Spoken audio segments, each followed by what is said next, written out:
সম্মানিত সভাপতি, সাধারণ সম্পাদক সহ মঞ্চে উপস্থিত যারা আছেন এবং যত নেতৃবৃন্দ আছেন সবাইকে সালাম ও শুভেচ্ছা জানাচ্ছি। আসসালামু আলাইকুম।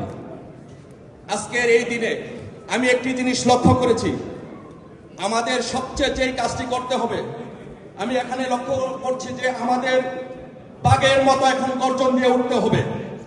আপনারা একটি জিনিস লক্ষ্য করেছেন, যখন সিলেটের মেয়র জনাব আনোয়ারুজ্জামান চৌধুরী যখন মঞ্চ প্রবেশ করেছেন, তার পিছনে অসংখ্য নেতা কর্মী যারা এসেছেন তারা বাঘের মতো গর্জন দিয়ে এসেছেন। প্রত্যেকটি নেতা কর্মীদেরকে আমাদের আনোয়ারুজ্জামান চৌধুরীর মতো বাঘের মতো গর্জন দিয়ে এই ইউনুসকে বাংলাদেশের মাটি থেকে বিতাড়িত করতে হবে। আজকে আমাদের পিছনে থেকে